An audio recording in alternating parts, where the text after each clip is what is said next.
First off, the process was going back to assigning the roles, playing on the people's strength. From there, we looked at what each role's responsibility was. Graphics, reporting, news gathering.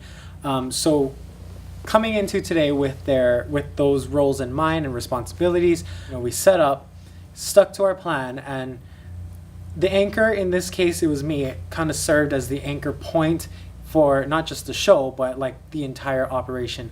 The reporter would go out, ask the questions, feed me back the information as I'm writing to go on air in 10 minutes. So, it kind of worked out that the cameraman and the reporter were always together, and the anchor person was in station the entire time getting fed the information, which is very much like a real news situation.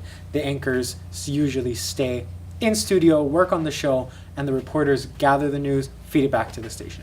I think it's funny because I felt like during the preparation stage, we got this, and we pulled through because of the preparation that was done beforehand. But the time I had anxiety was during the interviews, because I didn't want to mess up, and I felt like I was asking the wrong questions. But I always remember, in breaking news situations, state what you know and what's important. And going off of that, we looked at the facts in the wire alert, and basically the overall thing is, if you got to think from a point of view of a person in the public going about their daily lives, last thing on their mind is breaking news. So if you want to capture their attention, you got to say what is happening, and you just got to stick to the facts. And sticking to the facts is the most important part, because if you stray from the facts, you can cause panic, unneeded panic. And so you just stick to the facts, present what you know, and then get the details, more specifics when you have more time. I know I was discussing with Dylan through IFB that who we should do first, and I thought civil defense would be the best, because they would be the people to tell the public where to go, how to prepare, and then the meteorologist, because he had scientific facts.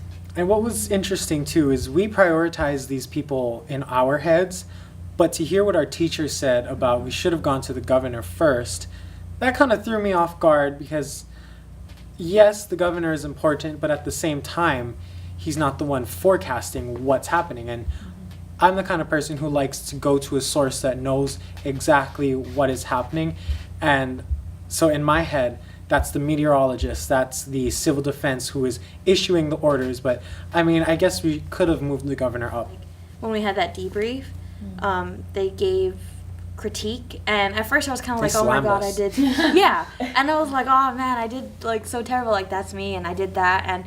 But the way I thought about it was I can use this to my advantage, that other reporters who don't do this exercise to use it in the future, so I know not to do that, I know what to do next time. So because it's such a practice, it's better, I feel more prepared if I were to do it actually. Even though this first time around was very stressful, it makes me feel like, I should redeem myself after today. Honestly, I would do this again. Yeah. I always think the second time you do it, it's better.